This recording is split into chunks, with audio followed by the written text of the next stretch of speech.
scheduled meeting for Monday, March 16th, 2020. Appreciate everyone that's in attendance. For those commissioners that aren't here, or we'll be thinking about them, we certainly respect their opinion and hope they're well, and we'll keep them in our thoughts and prayers as we move through this meeting. We're going to start off with a prayer led by Vice Chairman Anderson, and our pledge will be led by our parliamentarian, Commissioner Yeager. Bow our heads, please. Dear Lord, we thank you for the opportunity to serve, and we ask for your help giving us strength and patience during these challenging times. We know that this too shall pass, but please help everyone be more patient and understanding with one another. Please be with our law enforcement and our first responders and healthcare professionals as they help keep people safe during this time. Please be with our educators as they try to help the children being home during this extended period. Please be with the parents who are struggling to find child care during this time and to possibly have to take off work without pay, and just try to please be with everyone, Lord. We need your help now, as we always, in good times and bad. In your Son's name we pray, amen. Amen. Yes, sir. Please join me in the pledge. I pledge allegiance to the flag of the United States of America and to the republic for which it stands, one nation under God, indivisible, with liberty and justice for all.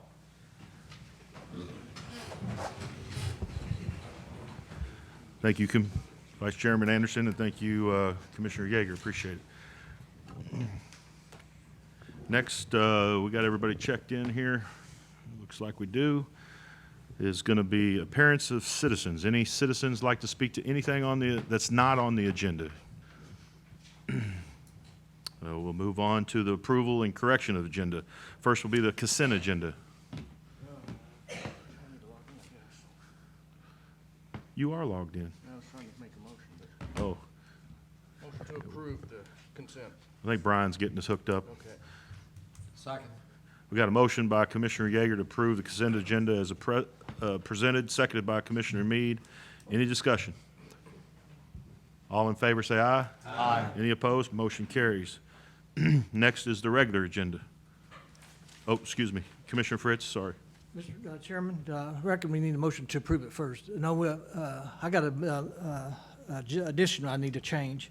I'd like to move the Rules Committee meeting to 4A. Rules Committee to 4A. Second. Have a motion by Commissioner Fritz, seconded by Commissioner Yeager. Is there any discussion on that motion? All in favor say aye. Aye. Any opposed? Motion carries. Thank you, Commissioner Fritz. Any other changes to the Yes, agenda? I'd like to add Johnny Alley to 4B. Have a motion to add Johnny Alley. Second.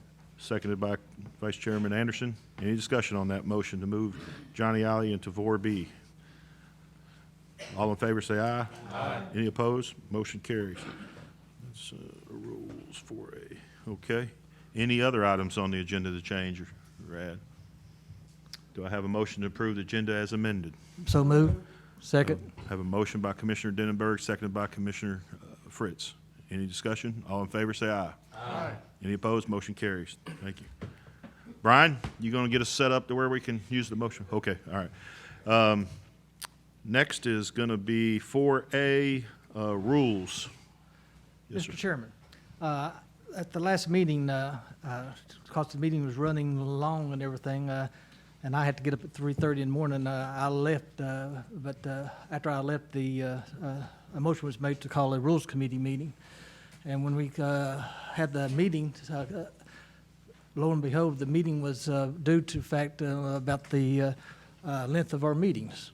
And don't get me wrong, the meeting was not about anything. Yes, sir. It was about this has no impact on you as a chairman, anything of that nature. But the discussion that was brought out was deals with all 16 commissioners, and it talks about the commissioners, how we need to follow our rules, and now how by us not following our rules, The meetings are drawing out. The citizens are starting to get bored with our meetings. They're not coming to our meetings. Of course, now there's obvious why they're not here because of the crisis that's going on, but the attendance has really dropped off. They're at home, they're turning the TV sets off. When I first got elected, they turned the TVs on, and it used to be a very popular thing, and now they're starting to turn them off. And it's because the meetings are drawing out for so long. I mean, they're 4 and 5 hours long every night, or even longer at times. And it's because basically we as commissioners are not following our rules. Nothing is supposed to come before this commission unless it's something to be voted on, and that includes presentations and things of that nature. If it don't need to be voted on, it needs to go to our budget and our operation committee. Both those committees now are on TV, and they get full exposure for all of our citizens and everything now. So everything needs to go to our proper committees and let it be handled in our committees, and nothing come before our committees unless it when it comes to full commission, it's ready then to be voted on. We had a great attendance at our Rules Committee meeting. We had 8 commissioners in attendance, so it more or less like it was a workshop. We had our circuit court clerk and we had our mayor there, so we had a very good discussion and a lot of input into this. It was requested, that all 16 commissioners remember Rule number 3, that no member of a commission shall speak no more than once, and then no more than 3 minutes during any subject, during topic during our commission meeting. And if all commissioners abide by that, then our meetings will go a lot quicker. Also, they made several requests during the meeting too. One is on that Rule 3. They asked that a motion was made that the maker of the motion shall have the right to make the closing comment prior to taking the vote be stricken, and from the Rule number 3. And that was a motion that was made by Commissioner Denenberg and seconded by Commissioner Smallridge, and also move to clarify that motion. So, would like to make that as a motion? There's a motion. Yes, sir. Motion by Commissioner Fritz to make the modifications to Rule 3 as presented, seconded by Commissioner Yeager. Any discussion? Commissioner Meade. Yes, I think we're throwing out the baby with the bathwater with this. I think this does need to be fixed. But the problem is not that the maker of the motion in many cases, the one that studied the issue in the most detail, and is often the one most qualified to answer questions or to respond to objections that are brought up right at the end. The problem that we've had is not that the maker of the motion can speak last. It's the fact that after the maker of the motion has made what they think is their final statement, then it's opened back up to discussion again. I remember one meeting, it was like 4 times that I thought I made a final statement, and then an objection was brought up that I needed to respond to, okay? What we really need is that when we get to the point that there's no longer any discussion, the chair, and this is what I would recommend, the chair would something like, when he discovers that neither the public nor anyone in commission has any further discussion, would be something that sounds like this: discussion is complete, the maker of the motion has 3 minutes for final comments, and then the vote shall be taken. The problem is that we get to that point, and then we open up discussion again, then we open up discussion again. Like I said, one night it was 4 times. And so that does make it fairly lengthy. But I think in most legislative bodies, a maker of a motion does have the authority to make the final statement, because in most cases they're the most knowledgeable in that item because they've been working on it. And so that would be my request, that we provide for the fact that when we reach that point, the chair would say the discussion is complete, the maker has a chance to make the final comments, and then the vote shall be taken, such that it's clear that after the final comment is made, it's not open discussion repeatedly. Because I don't think it takes that long to make a less than 3 minutes final statement. Even I don't usually take 3 minutes on my final statement. And so I just think that stopping discussion when a brand-new objection has just been brought up is just not proper parliamentary procedure. Thank you, Commissioner Meade. Any other discussion on the motion? Commissioner Denenberg? Thank you. Sorry. One of the reasons that the motion was made was because this is not part of parliamentary procedure of Robert's Rules. And as I understand it, our commission is to run under Robert's Rules of Order. And the maker of the motion having the right to speak at the end is not part of it. The other issue is that the maker of the motion has every right to answer any question directed regarding that motion. So there's always that opportunity for discussion and/or clarification. But, and of course, then the other issue is the fact that most, if not all, of the discussions should be had in committee and should be hashed out in committee, not in commission meetings. Thank you. Thank you, Commissioner Denenberg. Commissioner McCamey? Yeah, I was going to say just exactly what Commissioner Denenberg said, is that the maker of the motion, anytime during discussion, has the right to answer questions. And like Commissioner Meade said, usually the person who makes the motion knows the most about it, and they would be the ones to ask the question, and that's part of our rules. Thank you, Commissioner McCamey. Any other discussion on the motion? Everybody understand the motion? All in favor, say aye. Aye. Any opposed? No. One no. Motion carries. Anything else, Commissioner Fritz, on your report, sir? Yes, next item was, another comment was that the committee also stated that we have a consent agenda with the technology that's available not only to all the commissioners and also to the citizens at home. We need to leave items that are on the consent agenda, because everybody, commissioners and the citizens at home, can read what's on it. And there's no need to keep pulling things off the consent agenda just to talk about it. If it's on the consent agenda, let's leave it there and let's move on and to conduct the business at hand. And then the final thing was, just talked about in great detail about how we have lost contact with the people within the courthouse, and has been asked us to revisit it again to go back to our quarterly meetings, day meetings. And so Commissioner Denenberg made the motion to revisit the ideal of quarterly day meetings for the county commission. It was seconded by Commissioner Smallridge to go back to a quarterly meeting again, and I so move. So the motion's to go back to a quarterly meeting. Quarterly day meeting. Motion by Commissioner Fritz. Is there a second? Second.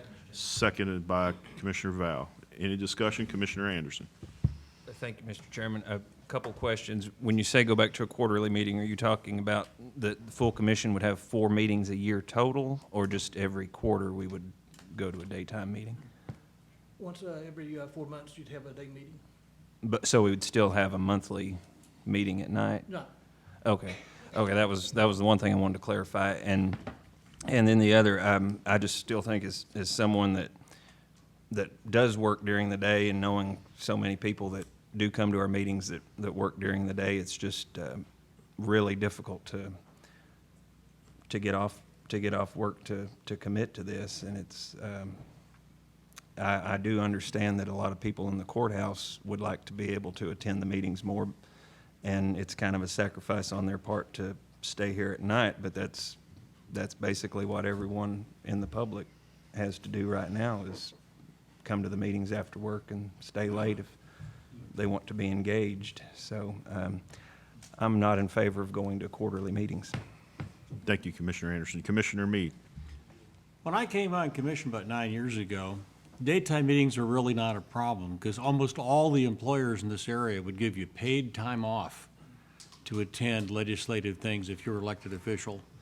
Those conditions no longer exist. The people that work at the plants in Oak Ridge and stuff now, you get no time off for anything. If you're not there, it's vacation. They don't even have regular sick time now. You end up having to use vacation basically for sick time in many cases. I think it puts a burden on some very highly qualified people that we might like to see someday on the commission, that they would not consider running because they just can't afford to use up most of their vacation time to support their commission position. Therefore, there was a time when I supported this, but I'm not so now. I mean, I don't know about the people here, but how many of you can just get all the paid time off you need to attend county commission meetings? Okay, there are a few. Well, yeah, work for the sheriff's department, he kind of knows where you are. But I think there's a lot of people that would like to come on this, and in fact, back when I ran the first time, had I known I was gonna have to use up my vacation for meetings, I probably wouldn't have run. Thank you, Commissioner Meade. Commissioner Small. I'm retired now, so it's not a big issue, but I'm concerned about other people that might be thinking about joining commission in the future. Thank you, Commissioner Meade. Commissioner Smallridge. Yes, I seconded the motion mainly because I wanted to hear some discussion on it. I know it'd been, we've used that in the past, and I was wondering how it had worked. I did amend the motion, or I tried to amend the motion to go with twice during the year to kind of give it a chance, try it out a little bit more. But I understand that it's hard for people who are working. For me and other people, it's easy. I'm retired, so it's okay. I could be here easily within the day. But I understand both sides of it, the fact that people who are working, it might be hard to get away. Also, I think the benefit that was discussed was for the people here, on board, the employees can't always come to the evening meetings. So, as I say, I seconded it mainly for discussion. But at this point, I'm probably going to vote against it. Thank you, Commissioner Smallridge. Commissioner Val. Thank you, Mr. Chairman. The point I'm going to make, I've made it before, and I understand everyone's points here about we as commissioners having to take time off to attend meetings. In the past, we have had issues that have come before this board that required we ask people who do not work for Anderson County to appear before us to answer questions. I can remember on several occasions we requested our state jail inspector from the Tennessee Corrections Institute to come. They have a difficult time showing up here at night, especially if they lived in other areas of the state. So my thought is, and I believe, matter of fact, Lord works in mysterious ways. I believe Johnny Alley's brought someone from another office here to speak to us tonight as well. And I appreciate him making time out of his schedule to be able to come at nighttime to do this.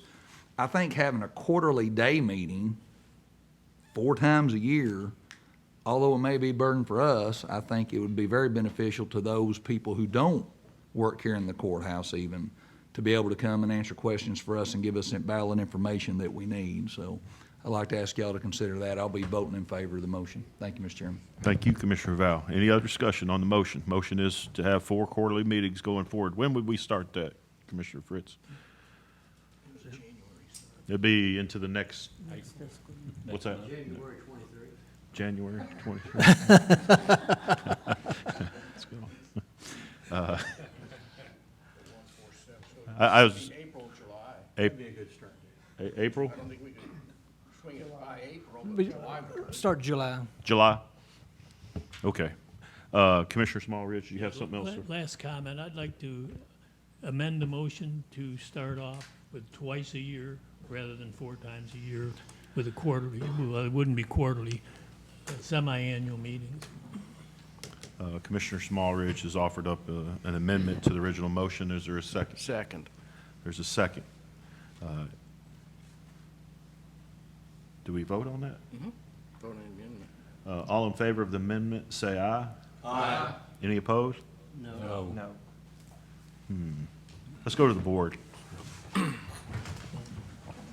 Yes is on the Amendment. amendment for two Twice, day, yeah. 2 quarterly, No. or 2 biannual, I Yeah, guess, yeah. meetings, discussion. So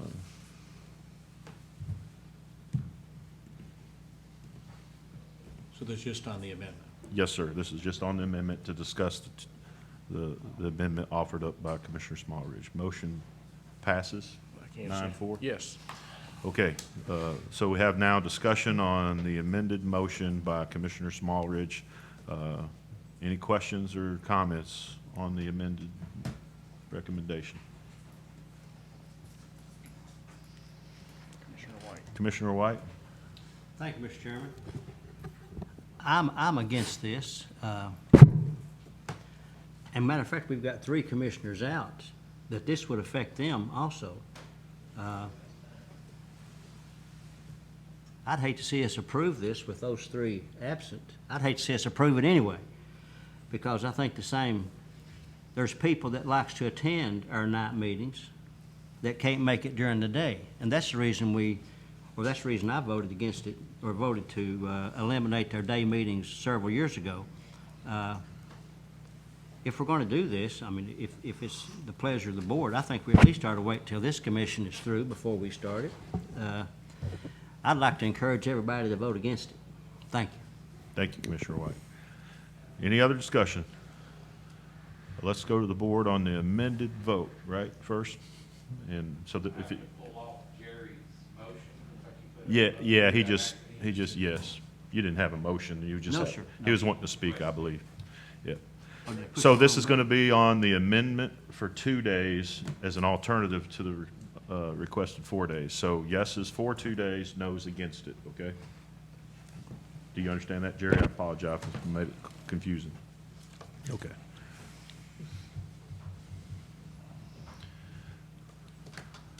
Motion fails 8-5. Now we're back to the original motion. Original motion is for 4 quarterly meetings starting in July, correct, Commissioner Fritz? Yes, sir. All right. Any other discussion on that? We've had discussion. Let's go to the board. Yes is for 4 quarterly meetings, no is against. Mr. Chairman, point of order. Oh, sorry, go ahead. I yield to, I thought we were voting on the amended motion, which took it from 4 to 2. Yes, sir. So that, we should be The done then. amendment passed, so now you're passing now you're voting on the amended No, motion. it failed. No, it would, It failed? yes, yeah. Takes 9 votes. Got it. No, it passed. The amendment passed. The amendment passed, but then Correct. you vote And on the then- amendment. And then it failed. But the amendment passed, so the 4 days is off the table. Is that not correct? Yeah. I thought that was right. I think that's correct, Terry. Is that correct, Mr. Parliamentarian? That's correct. That's correct. Let's move on. The initial motion was. If we're not going to pass 2 days, I doubt very seriously we're going to pass 4. You're right, sir. Okay, let's move on. Anything else, Commissioner Fritz? The only last thing, and the committee asked me to talk to all the different department heads, committee heads and everything like that, because there's concern about the votes they're taking on the committee. And I want, if it fails the committee, that it still make its way to commission for a vote, that someone can still bring it up to a committee.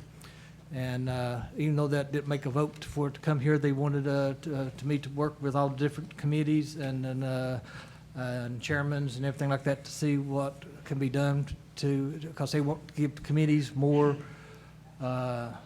clout and to where it has to pass committee before it comes to full commission. And so that is something that's still going in the works and still going to be looked at and worked on. Thank you, Commissioner Fritz.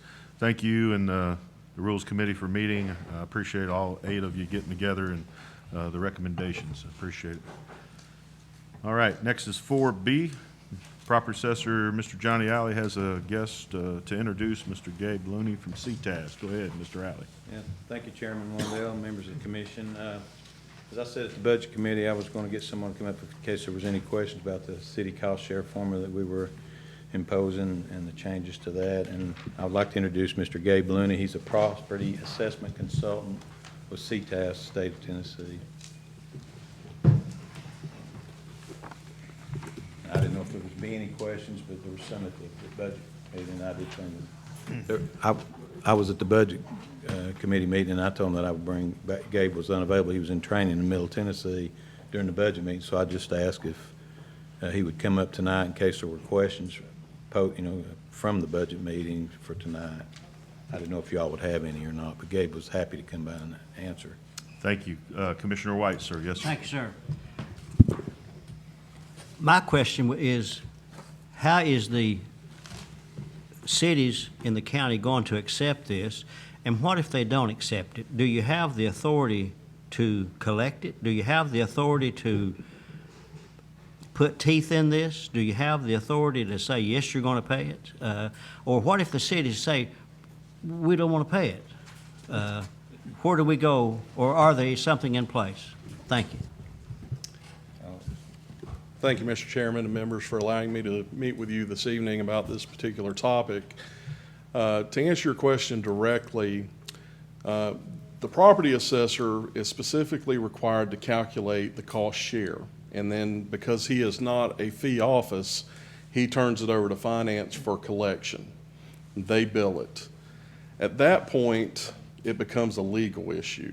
And generally speaking, if there's pushback from the city, we would ask, county representation, the county mayor, or county attorney, to reach out to the city attorney to have that discussion, because it is specifically outlined in the statute that the cities that collect a levy are required to pay 1/2 of the cost of the reappraisal cost share. So the statute as written is in favor of them paying their portion to the county.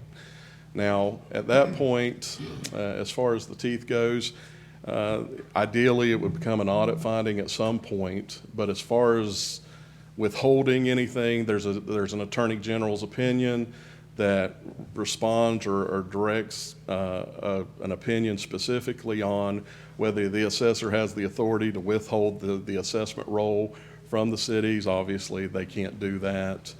They have to continue business as usual and provide the cities with the tax roll or with the assessment roll for collection. But it does become a legal issue, usually resolved through the legal remedies, that type of thing, or it becomes an audit finding at some point. Thanks, sir. Thank you, Gabe. Thank you, Commissioner White. Any other, Commissioner McCamey? Yeah, I've talked with Johnny about this, but for the people at home, what are we talking about exactly? Well, per statute, the cities are supposed to pay half of the cost of the reappraisal process, and ours is a 5-year program, so we're adjusting the way that it was calculated, and be an increase to the cities. What it is they're going to be paying their portion per TCA code of the cost of the reappraisal for their cities. Right, so what we're saying is that we've not been billing the cities enough in the past, Correct. and now we're wanting to bill them for what the statute says we should be billing them for. Correct. Okay, that's why I just wanted the public to understand, because That's I know right. you and I talked about it, but, it's something that the public needs to know, especially the ones who live in the city, that their city tax dollars are not Right. gonna be spent somewhere back to the county, so. Right. But that's correct. Good point. Thank you, Commissioner McCamey. Good questions. Commissioner Smallridge? Yeah, just for clarification, in the past, we've been using a separate reappraisal account and then the remaining larger account. Now we're combining those and billing municipalities based on that larger amount. Am I correct in that? Is that the way most counties handle it and municipalities? Well, there's still some counties out with multiple budgets. That really didn't have any bearing on the amount. I was changing the amount regardless. I could still have 2 budgets. I thought for clarity purposes, I would combine both. I had a reappraisal budget and a property assessor budget. I was combining those anyway. Next year, I was just going to do the biggest majority of it this year, but that has no bearing on what numbers goes into the reappraisal cost, because the law says it all costs or the entire assessor budget, so Yeah, we I just guess didn't have. my question was, that's true for all counties, to use the full amount of the budget. Go ahead. Yeah. Yeah, as we train, go through the training process, and we actually have a memorandum from a former executive director of the Division of Property Assessments, and it instructs us to use the total local costs in the calculation. To expand just a little bit on your question about the accounts, 52,300 is the assessor's operating budget. It's the larger one. The 52,310 is known as the reappraisal budget. The whole reason behind having a 52-310 budget was years ago, the state used to provide grant money to help offset some of the local costs for reappraisal. And they had to develop that specific 52-310 account so that funding could go specifically in that account and be used for reappraisal costs and not other things. That grant has since gone away. It's to my knowledge, I worked in a county office, and as far back as 2008 or 2009 is when that grant money from the state went away. Many counties went ahead at that point and combined those budgets. Some have still got the 52-310, and over time, they're realizing that grant money's probably never going to come back, so they're starting to combine them into one budget, and that's what's happening here. Thank you. Thank you, Commissioner Smallridge. Commissioner Meredith. Thank you, Mr. Chairman. Johnny, you read the budget committee, the amounts for each city. Can you tell the commission what each city was paying and now what they're gonna be charged? And I don't have that, Oh, all that with me. Well, I can get close. I mean, the two bigger ones, City of Clinton was paying $3,500. It's gonna go to roughly $41,000. City of Oak Ridge was $9,200, and it's gonna go to $103,000. I think the other three cities were around less than 1,800, 7, 8, and 900 for Norris, Rocky Top, and Oliver Springs. They're gonna go around 5, 6, and 7,000. So, That's all I had, Mr. Chairman. Thank you, Commissioner Meredith. And again, nothing new here other than we're going to properly invoice for these services. right, and I'm gonna send it through the Finance Committee. Okay. Any other questions? Thank you for coming, Gabe. Appreciate you Thank you all. taking the Thank time. you. Thank you, Johnny. Thank you, Thank you. Chairman, and thank you, Commission. Thank you for bringing that to our attention. Next item is Director of Schools, sir. 7, just a little after 7 p.m. I really Our appreciate Director of that. Schools is at the podium. The most popular person in the county. Wow, yes. The Rules Committee has already taken effect. Thank you, Commissioner. Hey, just a few things I want to go over. As you know, as this coronavirus gets bigger and it takes on a life of itself, things change. We used to say by the day, now they change by the minute. Just a few things about feeding our students. First of all, the safety and the health of our students is our number one concern. For this week, we're partnering with Clinton City, and we have a feeding for lunch, and for breakfast and lunch will be at North Clinton Elementary School. We sent that out to everybody, to all the parents this morning. We really thank Ms. Johnson for working with us on that. Her site was already set up as a summer feeding site, and that was easy to get that back going. We've let them know if there's any cost associated with that we would help with that. We'd reimburse them. We do have the churches will be coming to, a lot of the local churches will be coming to Clinton High School tomorrow to pick up all of the food that we have in our cafeterias have been brought to Clinton High School that are perishable. So we're going to give those out to the churches to where they can go ahead and take care of their communities.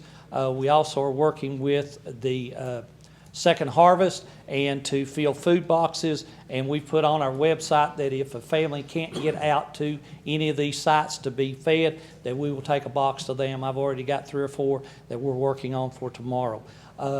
As you know, we had started that we were going to come back in school after the first of after spring break. The governor said today he wanted schools to be out until after March 31st. That would have been on a Wednesday. I chose, with the consultation with my board, to go ahead and go through that first week in April, so we will be closed through April the 3rd. We will start on the Monday after spring break. We will have 8 sites that will be doing grab and goes. We're going to send that information out. We will have them in all areas of the county. It takes a while to get those things going, but we're going to make sure there's nobody that goes hungry.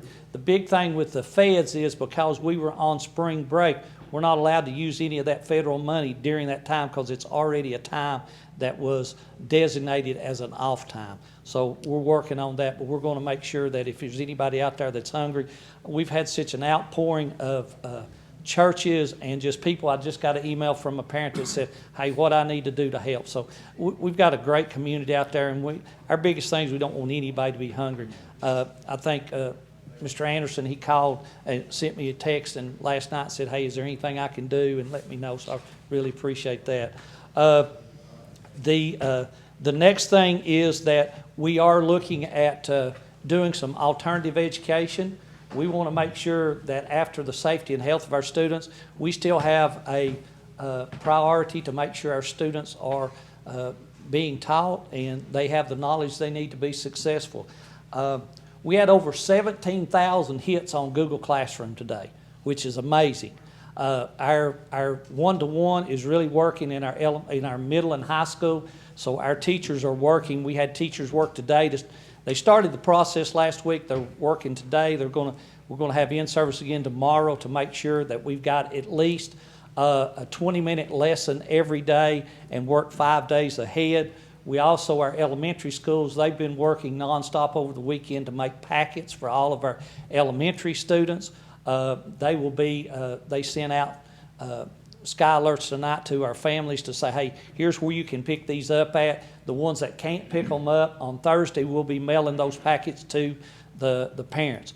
We will have alternative learning this week through Friday, and then next week, because we will have still some people will be gone, we won't have any alternative learning during spring break, but we will start it up that the Monday after spring break. We have, if that goes any longer, we will look at issuing 3rd, 4th, and 5th grade. The elementaries don't take their Chromebooks home right now, but we've already thought about that and got a plan in place. If we go further than that 1 week, we will start issuing Chromebooks to 3rd, 4th, and 5th grade students, and we will let them start working online also with new material. The bad news in this is that we have canceled all field trips through the end of the year. That includes the prom. That includes the trip to Washington, D.C. All of those things had to be, we really don't know what the extent of that's going to be. I got an email from the University of Tennessee today. As you know, we have our graduation at the University of Tennessee.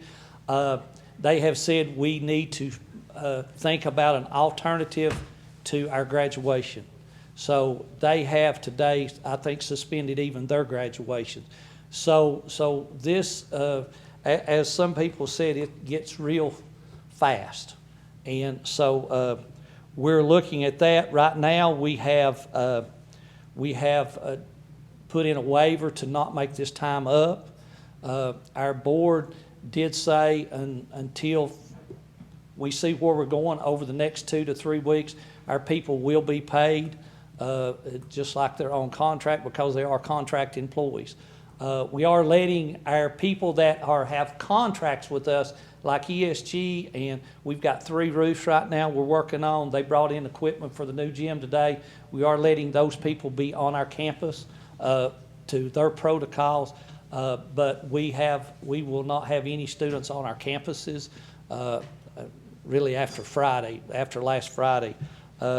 In that means there's no practicing sports, there's no anything. So we want to make sure that we have the alternative education for our students that they need. I think that state testing, the Commissioner of Education today put in a waiver to the Commissioner of Education in Washington, D.C. for a waiver to do away with testing. I told my staff this morning, we had a meeting at 8:30 this morning with my leadership, and then a meeting with principals at 11 o'clock today, and just said, we're not worried about state testing, we're worried about our students right now. We have asked our teachers and our staff to keep in contact with our students, to help them if they need some help with their homework, to help them to continue the educational process. I am one that believes that we are in it for the best for the students, and that means we've got to do some things. So we will be allowing teachers on a case-by-case basis to come into the schools while we're off during that time. Our 260 for the rest of the week after tomorrow, they'll work inclement weather, and then during spring break, pretty much we're completely closed down, and then we will evaluate that. I've got a leadership team for not this Wednesday, but next Wednesday at 9 o'clock, and to see where we're going forward with this. So, I mean, it is all fluid at this time, but we're making sure, first of all, is that our students are safe, they're taken care of, and there's food out there. So, any questions? Thank you, Dr. Parrott. I know that's a lot of information. No, it's hard to believe. You seem busier not in school. Yes. I mean that in a good way, but Yes. Commissioner Fritz. Foremost and number one, as you said, the safety of our kids is number one. Yes. I mean, that's got to be number one over anything and everything. Yes. But just a couple of concerns and things is that instead of the governor said, I'd like to see the kids out and everything, would it have been helpful, more beneficial if he himself said schools are out and send, instead of just saying, I'd like for them to be out, they are out, would that have been more beneficial or? Yes, we had on Friday, we had the information that came from the state that said, here is your recommendation. The recommendation was, if you have a confirmed case in Anderson County, Tennessee, you still keep schools open. If you have a confirmed case in your school, you close that school for 3 to 5 days. If you have an outbreak in your school, then you close your schools for 14 days. So, at that point, we knew that our biggest thing was on Friday, I left, it was some close about 7 o'clock Friday night.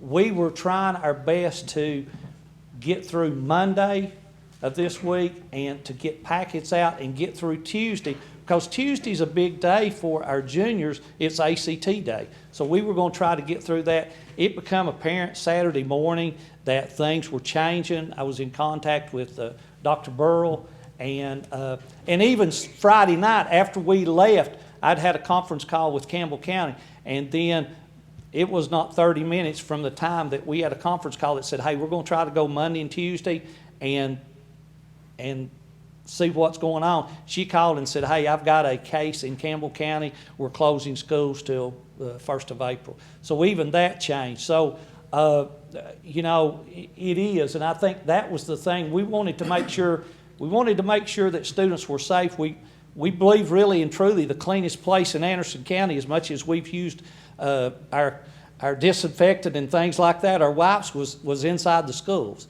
And we do know that almost all of our schools feed our students eat free every day, so we wanted to make sure of those things. But then, of course, you said how many hits you've had on Google with people using the net and everything, but that's one thing we as a commission has talked about numerous times, is that there are a lot of areas in Anderson County that don't have internet service. Yes, they are. And a lot of the kids that don't have that internet is going to suffer during this time. Yes. I mean, they're going to have to get out and try to find someplace to go to use that. I mean, that's where we're going to have to get Comcast or someone to step up to the plate and provide, internet to everybody in this county. No area in this county should have not go about some type of internet service. No, and Comcast even sent a thing out that said that if you have Comcast, they would give you free internet service. But you're exactly right. We do have. There is going to be a place. The Boys and Girls Club is working on a place in Lake City where the old preschool building was. They're going to be able to open that up if it's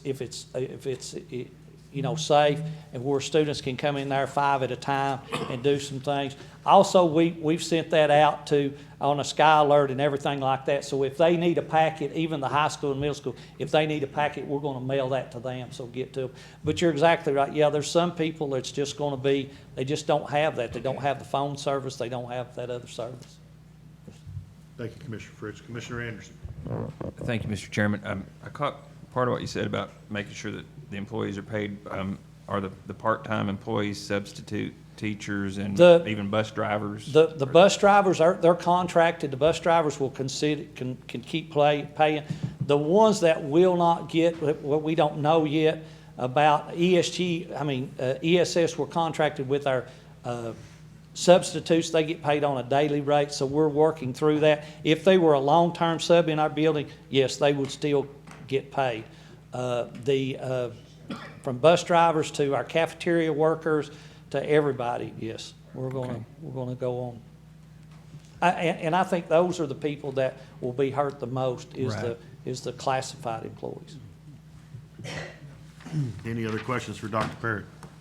I applaud his efforts. Yes. Yes, thank you. I would too. There's a big team of us. Thank you. We got many in the room, but we'll Yeah. walk. Dr. Parrott, I just want to say thank you too. You know, it's tough being in your spot, and you're going to take a lot of arrows for making decisions that some won't agree with. And as Commissioner Anderson said in his prayer, a lot of concern with folks at home and how they're going to have their children taken care of, and it's a legitimate concern, obviously. So I know you're doing all you can to make it better. I did read the Comcast email as well, and I think it said also you didn't have to have Comcast. If they just get you it find to a hot spot, it's going to be free to anyone and everyone. So I applaud you. I just certainly hope we can get to at least a graduation. I know there's many seniors and mamas out there that are upset Yes. about their kids possibly not going across the stage, but as Commissioner Fritz said, it is important for safety first and health first. So we'll work through it. Let me ask you this question. Is it possible that at some point things could change and we can Yes. go back the other way and go back to so-called normalcy? Yes, I think you're exactly right. I am very hopeful that by doing this, we will get, as they say, flatten the curve, Right. and we can move on from that. I am concerned about, like you say, we have a lot of grandparents that are raising their children, Right. and they're the most susceptible to that. So that's why we really want to be cautious. You know, there was a really good thing on the internet. It said, you know, if we do all of this and we avert a catastrophe, then we've done a good job. But if we fail to plan and it comes to fruition, then what are we going to do then? Right, I mean, there's no getting back from that, and you see that from China and Italy and those places.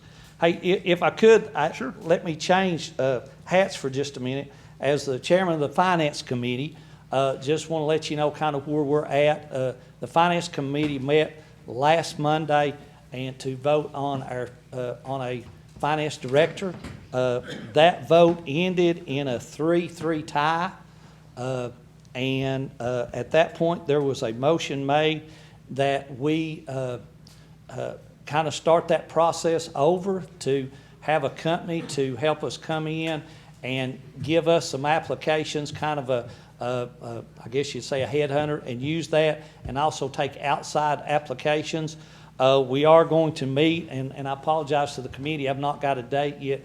The committee's going to get together and review the pay scale, the job qualifications, all of that stuff before it goes back out, to make sure that we have the person we want to lead this this district going forward. Okay. Thank you, Dr. Parrott. Any questions? Have a good evening. Thank you for all you do, and thank you everyone in your organization. Appreciate it, and all the teachers. Okay, next is going to be committee reports, purchasing report. Robbie Holbrook, sir.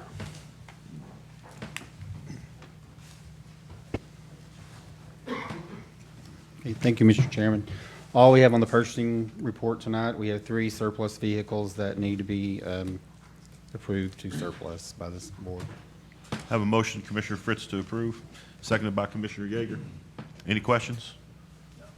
You need a board vote or a voice vote? Fine, I think. I think voice is fine I for think- this. Okay, I text Catherine, but I didn't get a response, so I'm not 100% sure. We'll just do a voice vote. All in favor, say aye. Aye. Any opposed? Motion carries unanimously. Getting to the Budget Committee report.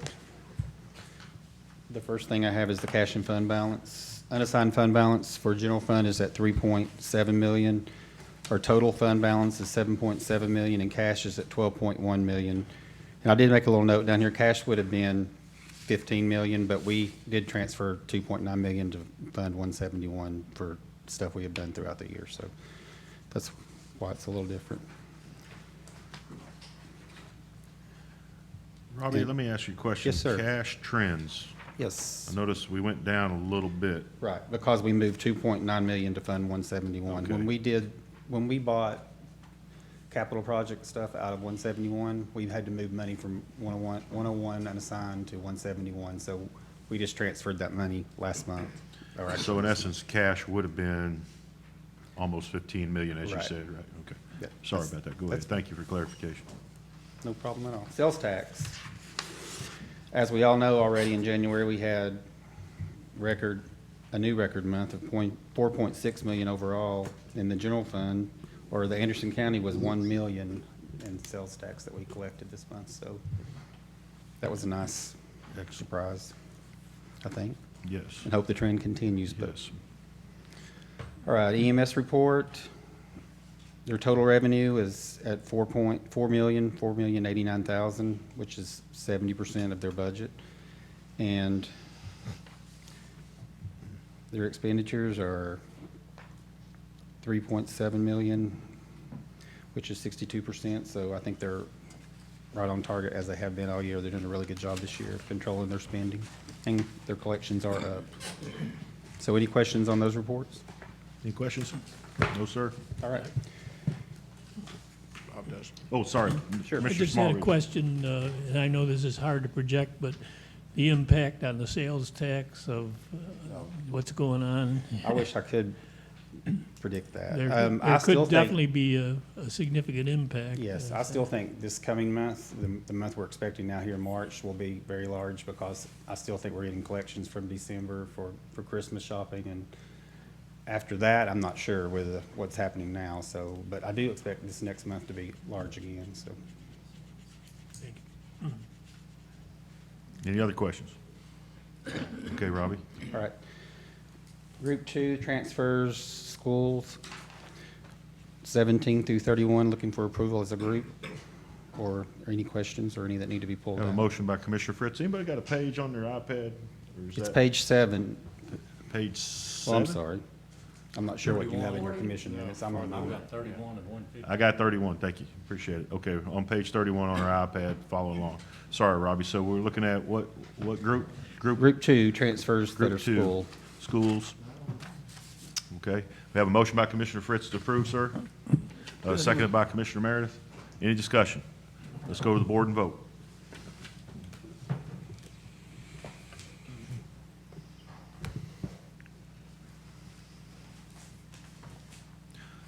Motion passes 12 yes, 1 no. Okay. I didn't mean to vote no. Can This we, thing, can this you, thing did- gave me the option to change my vote. Yeah, I did mine too.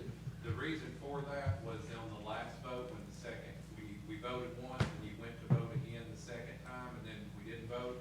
Those votes that were set would still be in the system, because some of you all Yeah. had started voting, and others had not.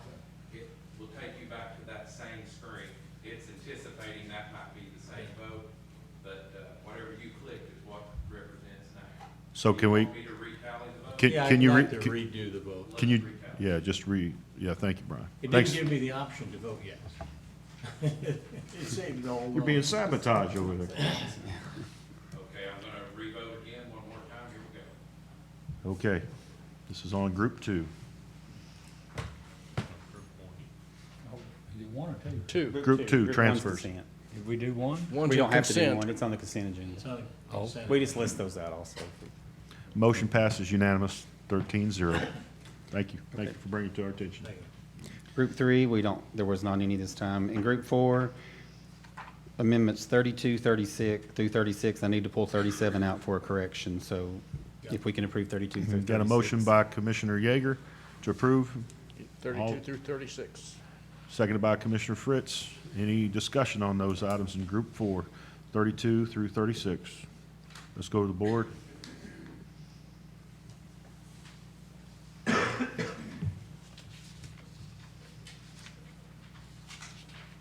Motion passes unanimous, 13-0. Okay, on 37, the mayor requested a change. We were taking money we were using $1,500, increasing revenue, and the animal control's travel code, but now we're doing a transfer from the animal control's staff development, $900 to travel, so we decreased the amount to $600. So if we could get approval on that. Motion by Commissioner Meredith to approve, seconded by Commissioner Yeager. Any discussion on that item? Let's go to the board.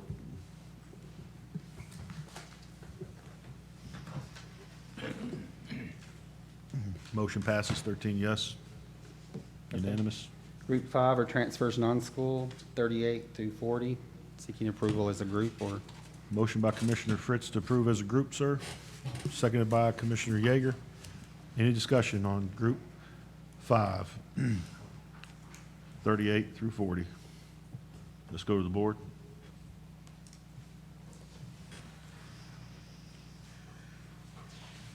Motion passes unanimous, All right, thank you. 13-0. And the last one in Group 6 is a $80,000 from unassigned fund balance for the court case that was solved by the mediation group. We need an additional $80,000. Got a motion by Commissioner Fritz, seconded by Commissioner Meredith. Any discussion on that? Let's go to the board and vote.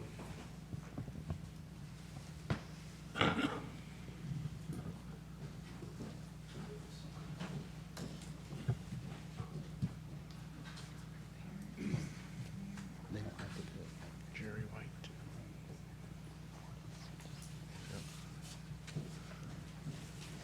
Motion passes 13 yes, unanimous. Okay.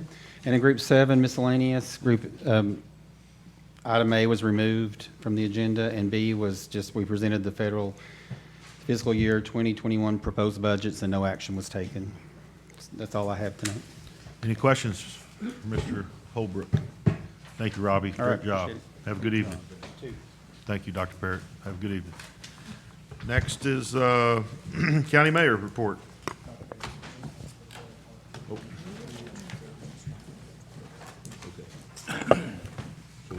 Good evening, Commissioners. First of all, thank you for, many of you have been in contact about all that we're dealing with, and I know I've tried to keep definitely the chairman, stay in contact with the chairman, and then you all apprised as commissioners. If you would like me to do more in terms of making that same information shared with the public, I'm happy to do that.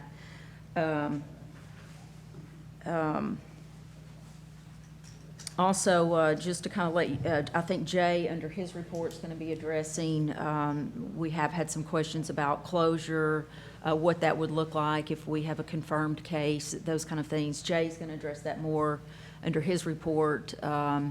There was some clarification that we got late this afternoon from the state regarding those particular laws, the two different statutes, one dealing with the Department of Health and one dealing with declaring a local emergency.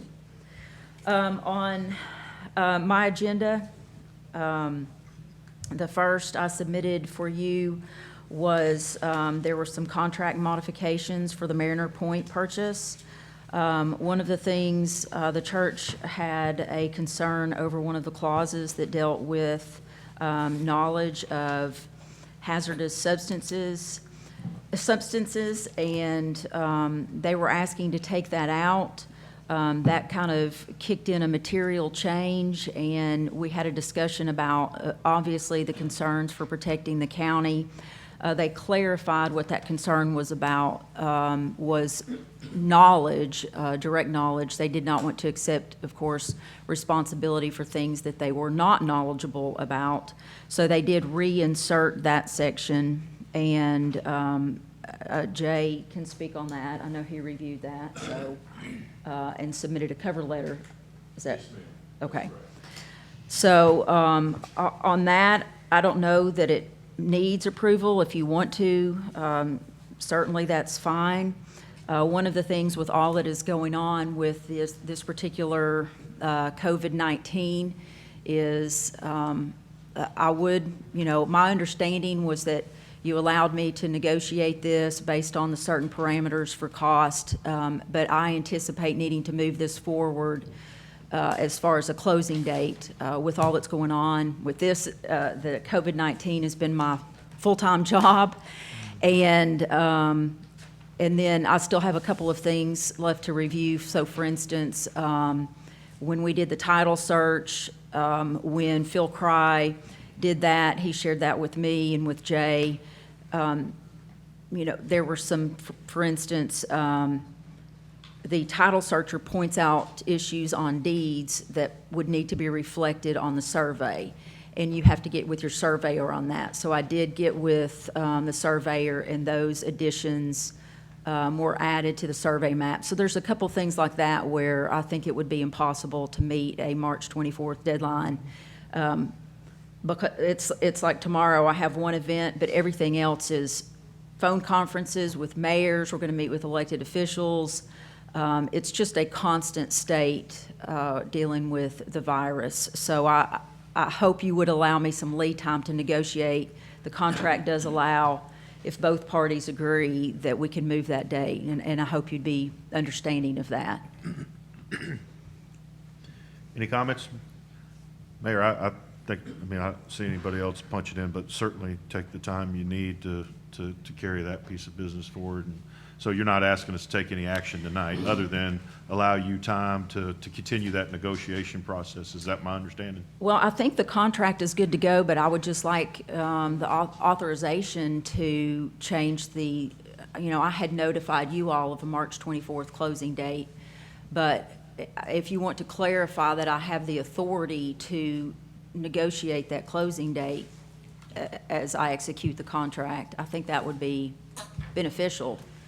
Okay, we have Denenberg punched in. I want to hear what she has to say, and then I'll go to the motion. Is that okay with you, Kami? Okay, go ahead, Denenberg. Thank you, Mr. Chairman. What portions of the red strike-throughs were they willing to put back in?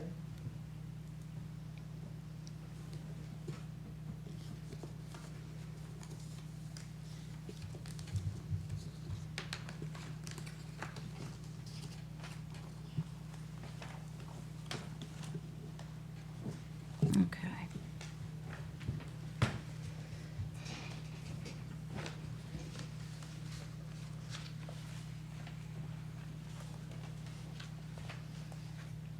I got too many papers up here. The copy we have in our package, is it the revised, or do we know? It's the revision where they reinserted the, Okay. So that's on page 139 on our iPad. okay.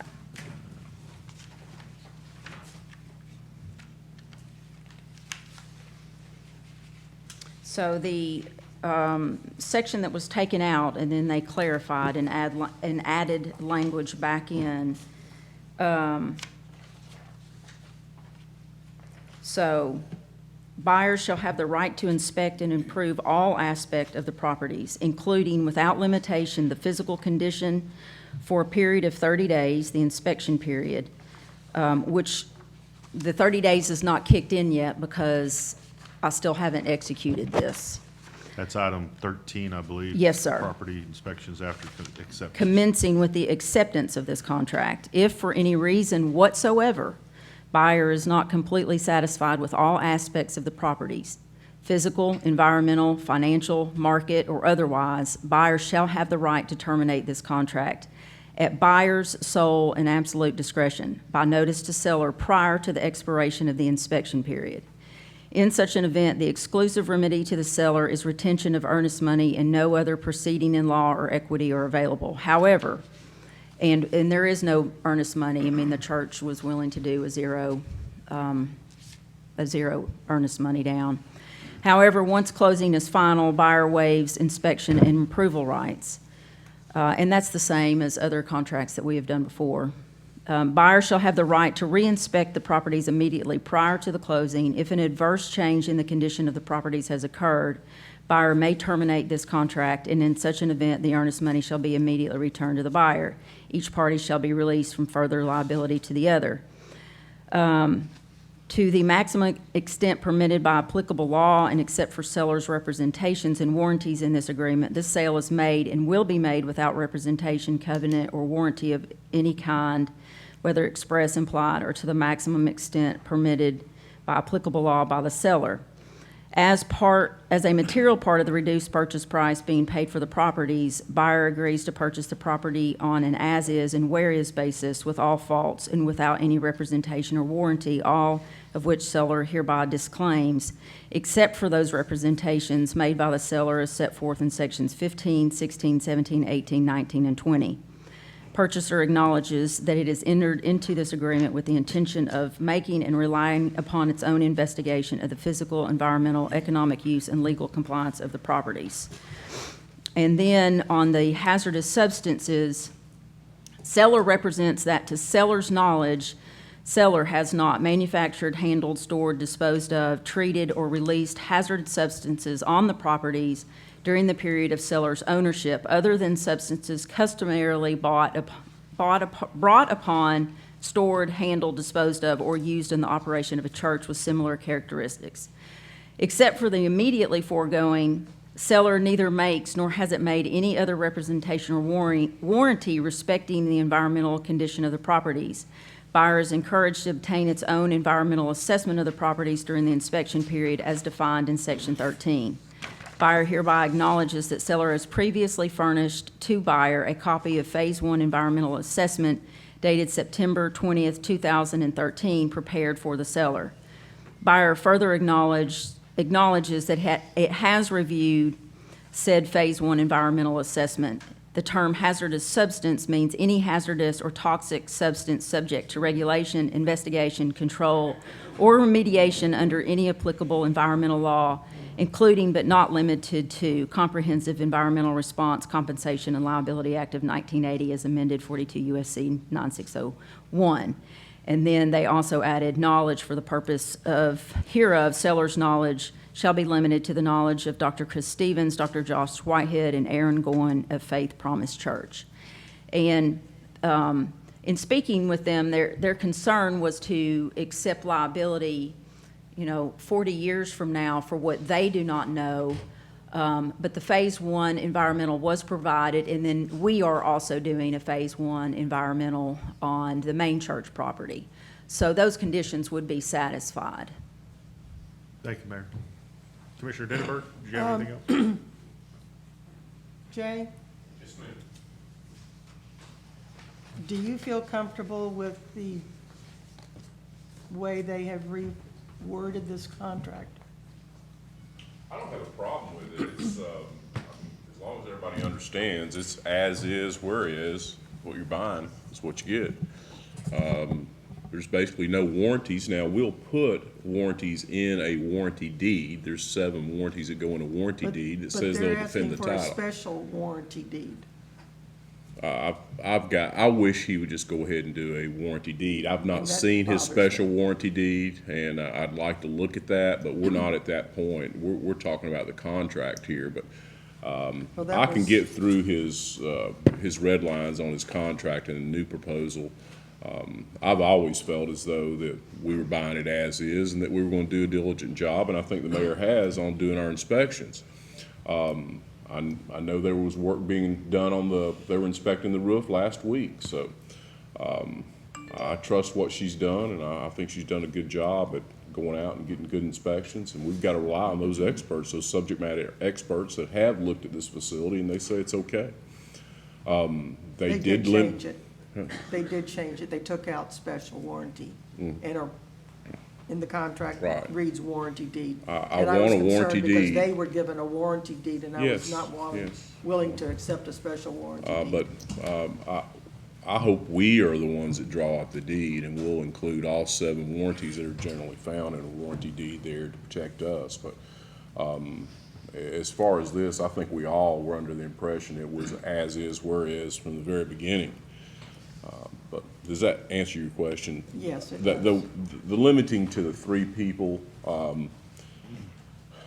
I guess that could potentially have some concerns, but I believe what they're saying is these are the only 3 people that would have knowledge.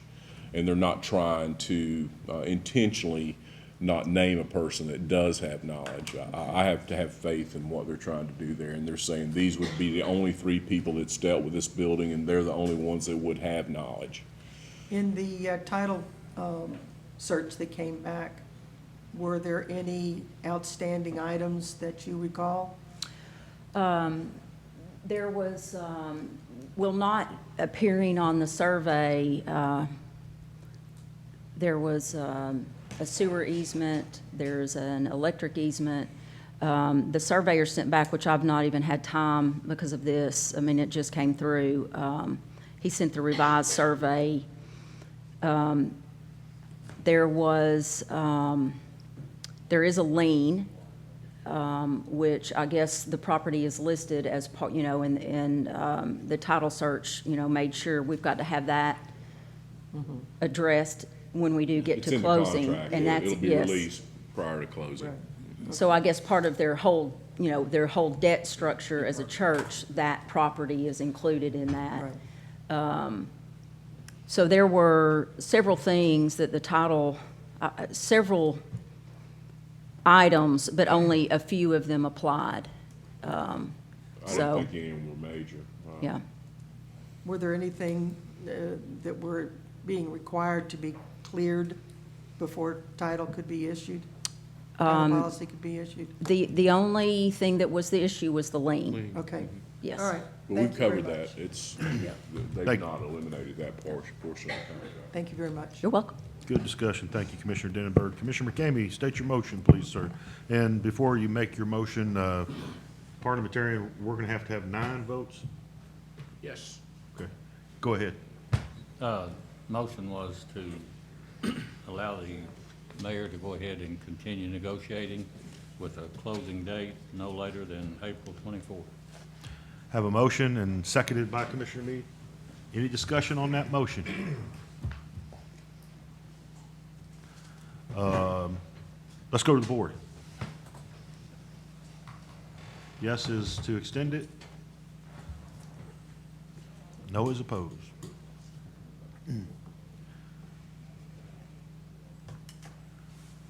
Motion passes, 12 yes, 1 no. Thank you. The next item on the agenda is the appointment of Mr. Tony Powers to the Anderson County Conservation Board to fill an expired term ending 12/24.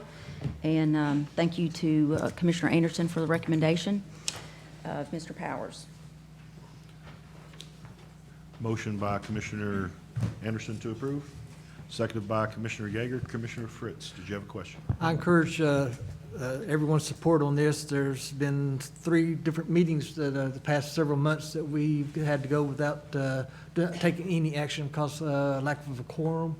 And so we do need an extra body on this body. So I do encourage your support for this appointment. Of course, Mr. Fritz is the chairman of the Conservation Board. Thank you for those comments. Commissioner McCamey. Yeah, how many people serve on the Conservation Board? I think it's five? Something like that, yeah. Yeah. I think there's been some health issues with a couple of the members that have been ongoing. So that's been one of the challenges. Well, maybe I should ask the chairman, should that board be increased in numbers? Well, we've done all right. I said we've had one with a bad health issue. We had another with had a death in the Yes. family. And she's coping with that and dealing with that. Outside of that, it's been doing okay. But here just recently, we just had some major issues that's come up. My other question is, how is the county represented? Are all the representatives from one area, or does it sort of get spread around to where somebody from Oliver Springs or somebody from New River would serve? Well, it's a board that was established under state statute, so it's not a subcommittee.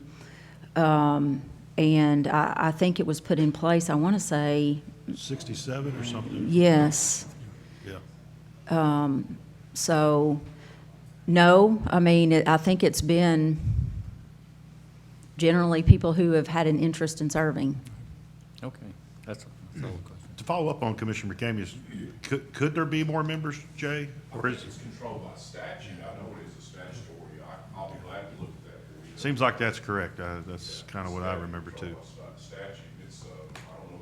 I think it was- if you realize this, but that committee has a lot of authority in the law. But, I'll look at it and see if it can be increased. Good questions, good comments. Okay, we have a motion on the floor, a second. Any other discussions on that motion to appoint Mr. Tony Powers to the Anderson County Conservation Board? All in favor, say aye. Aye. Any opposed? Motion carries. The next item, I'm requesting the reappointment to the Anderson County Regional Planning Commission, Tim Isabel, term ending 124, Benjamin Stevens, term ending 124, and Harold Edwards, term ending 124. Have a motion by Commissioner Meredith to approve it as presented, sir. Seconded by Commissioner McCamey. Any discussion on the three being presented? Very good. All in favor, say aye. Aye. Any opposed? Motion carries.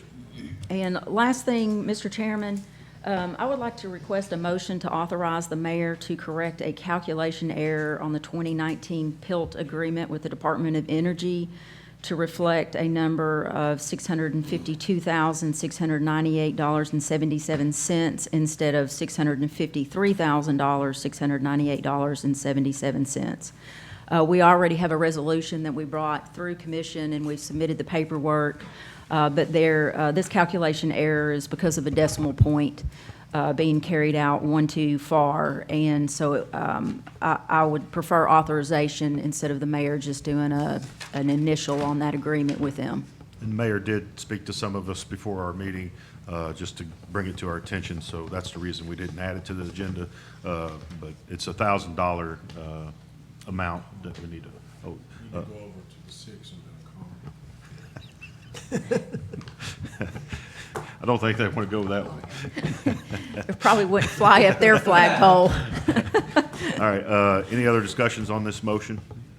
Motion by Commissioner Yeager, seconded by Commissioner Meade. All in favor, say aye. Aye. Any opposed? Motion carries. And that's all I have, Mr. Chairman. I did want to share some good news that I know many of you saw, and that's the Anderson County Senior Program received a donation from Clinch River Home Health.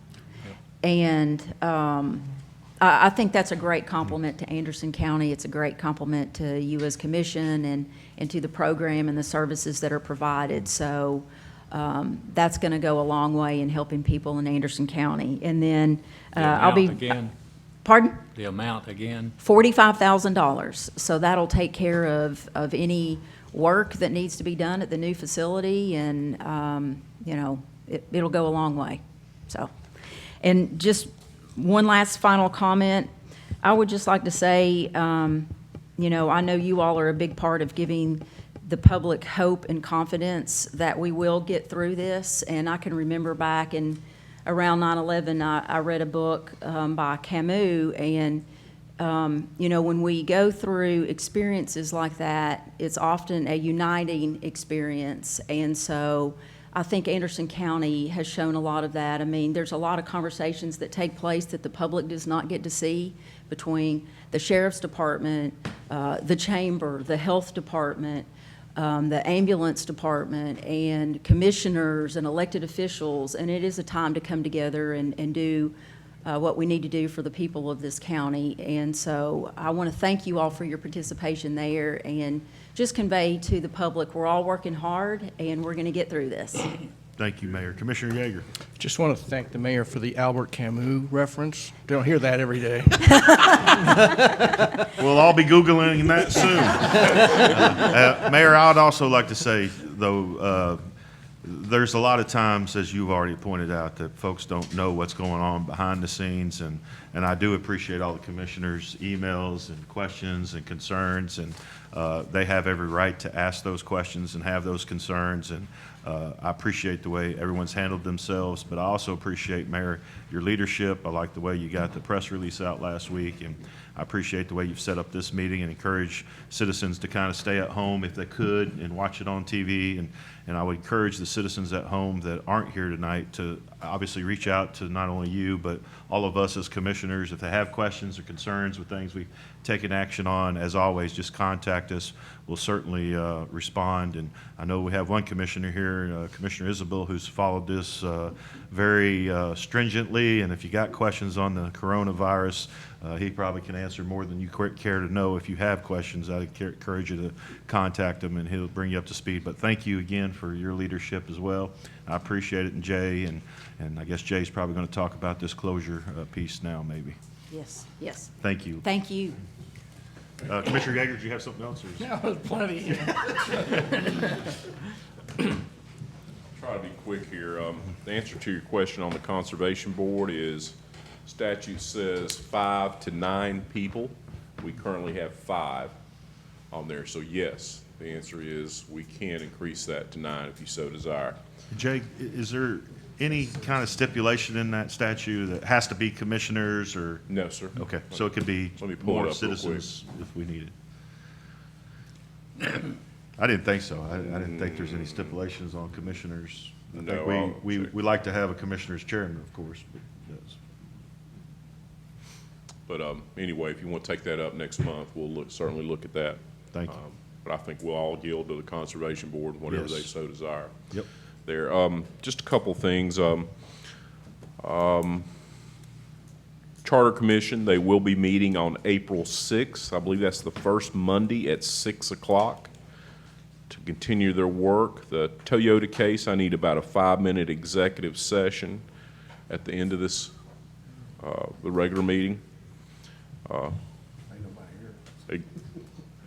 Just to give you, I got Johnny here. We'll talk about that.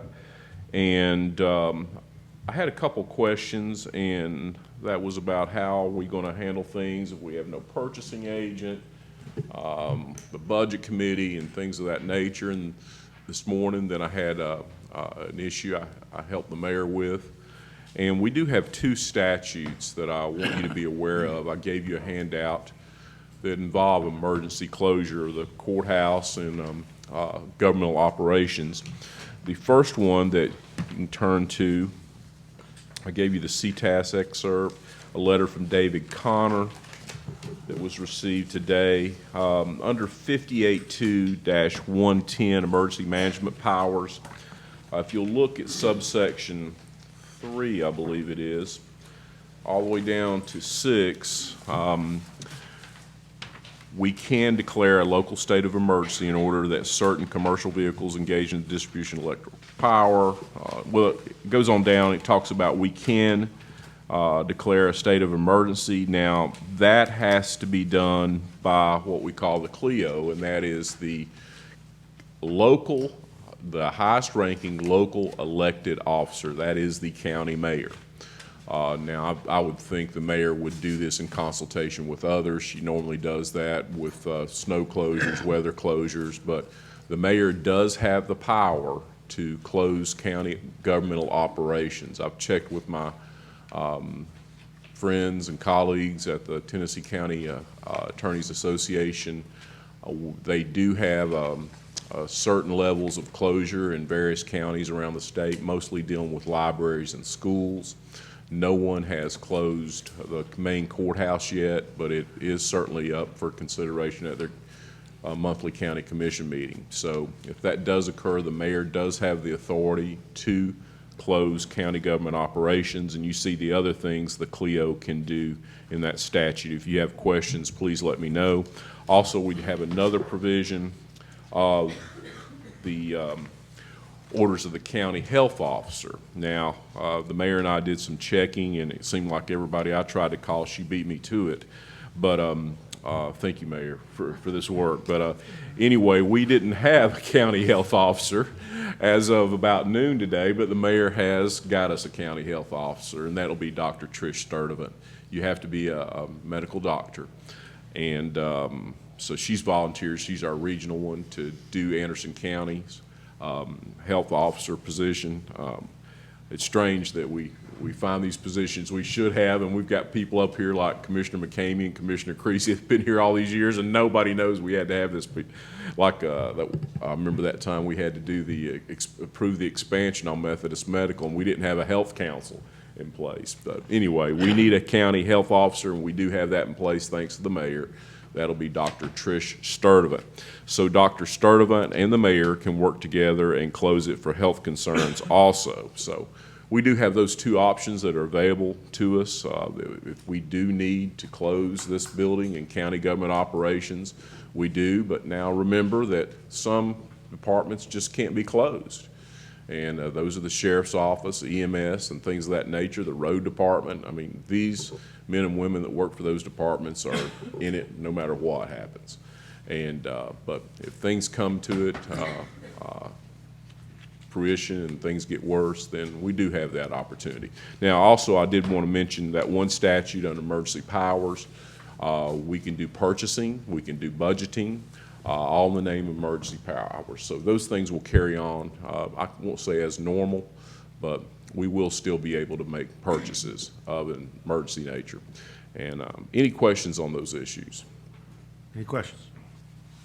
Thank you, Jay. One last thing, and I just got wind of this just a few minutes ago, and I'd like Meg to just speak about something she's come up with, and it'll take just 2 minutes. I'm sorry to interrupt the flow of business here, but she's done something quite different and very beneficial for our community. Okay, so in light of the current issues, we're rolling out curbside delivery at Clinton Public Library.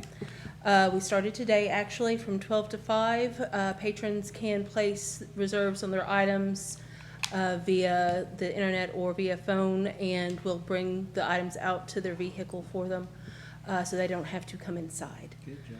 So, State who you are and who you're with, just so the folks at home. absolutely. My name's Meg Harrison. I'm the director of the Clinton Public Library. Meg, you're going to make my father-in-law a very happy man. He's very upset to hear that he might not be able to get his books. Yeah, we're doing the best we can. Yeah, that's a So, great idea. Thank thank you. Any other questions or comments? Did you have anything else, Meg? I didn't mean to cut you off. No, we've got stuff in place. We're Excellent. working. Excellent. Thank you. Thank you, Meg. Thank you for doing that. Very Thank you. good idea. Great idea. Commissioner Anderson. Oh, thank you, Mr. Chairman. I just wanted to chime in. Thank you, Meg, and libraries particularly, and really all the departments have a lot of part-time employees that will be affected if we do have to close. So I didn't know if you wanted to, do you want to give us a rough idea of how many people that affects for your library? I have a staff of 10. Only 3 of us are full-time. So I have 7 people who have no benefits. So usually if, like, the county has a weather closing or something, if they close for snow. If we close for snow, it's built into county policy where they get paid for time that they were scheduled if we close for snow. Okay. That's part of the county policy. Okay, but not for the illness or something There's like that. nothing in place right now for Okay, illness. thanks. Yep. Good question. Thank you. So it's clear to all of us that it's all on the mayor's shoulder, right?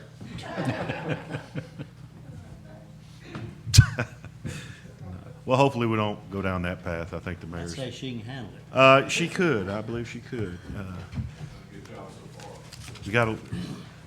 We'll do whatever we can to take care of each other. I'm confident of that. Commissioner McCamey. Jay, do you have a time for the Charter Commission meeting? 6 o'clock. In what room? 6 here. Okay. 6. April 6th, Monday, 6 p.m. Yes, sir. Yep. That's it. This room, 312. And then if you could add that to the county agenda calendar.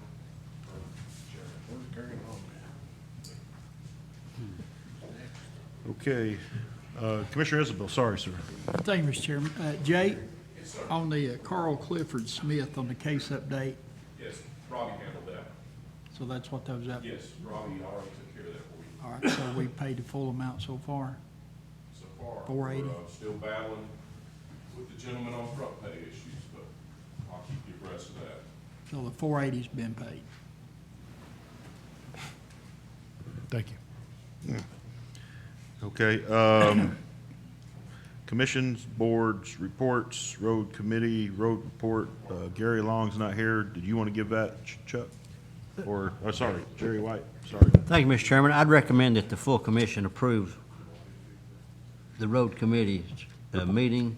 I'm not prepared to, we took in 2, maybe 3 roads at the road department's request. We approved it, and I'd recommend that we approve it as presented. Have a motion to approve as presented. Do Second. we have a second? We have a second. Commissioner Isabel, I will say real quickly, Commissioner Isabel, if you don't mind, it's going to be Carly Ridgeway Road, Raceland Ridgeway Road, Steam Lane, Leaf Lane, and Branch Lane. Did you have anything to add? Or is that from, okay.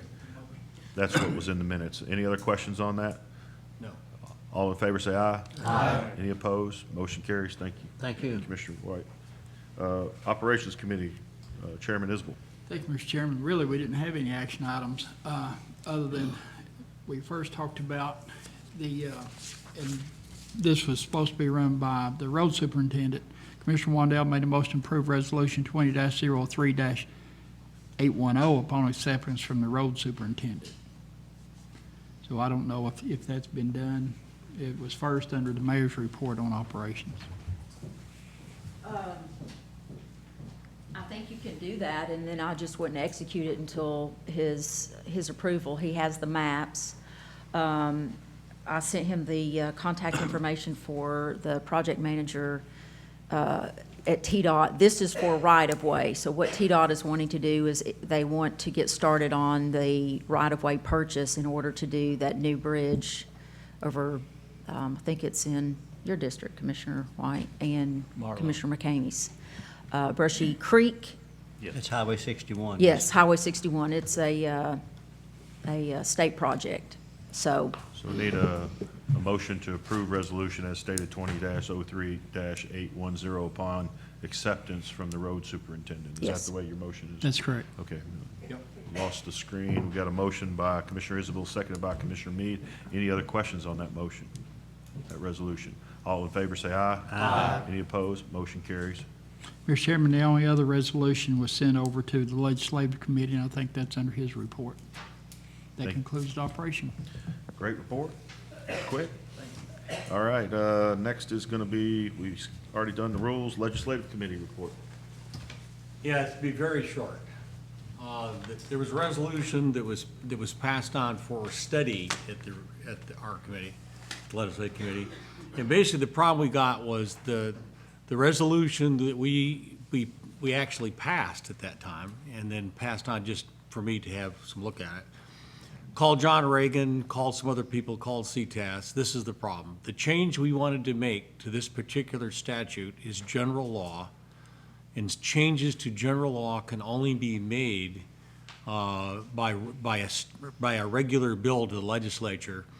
And the deadline for that was 12 February, and then a week and a half later, there was a meeting that you could have had late bills, but we missed that too.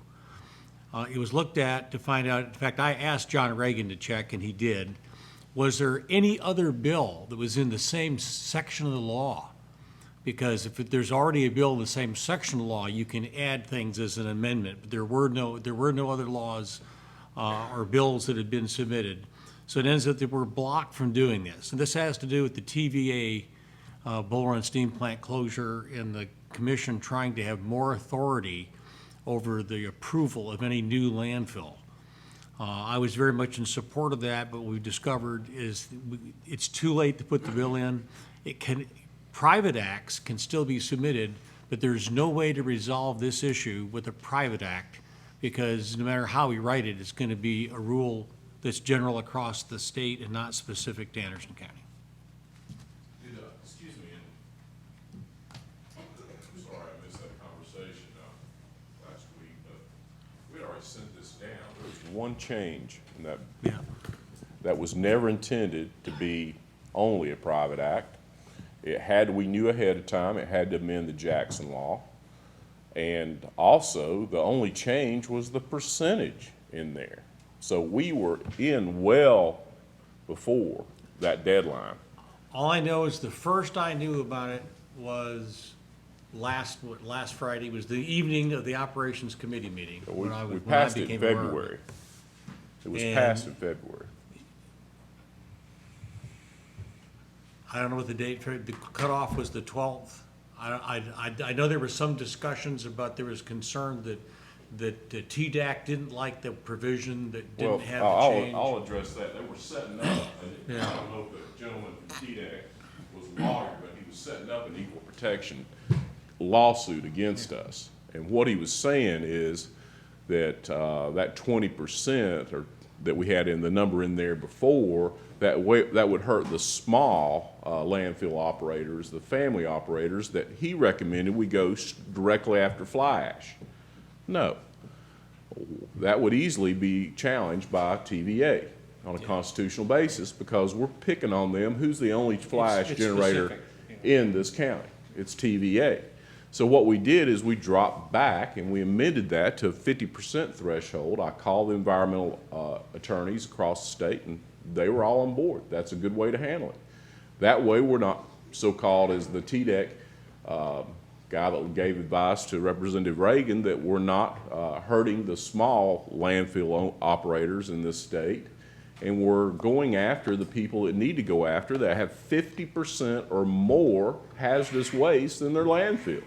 And I think it's extremely reasonable that a county legislative body have the authority to approve or disapprove a new landfill now, a new landfill that comes into this county that's going to have 50% hazardous waste.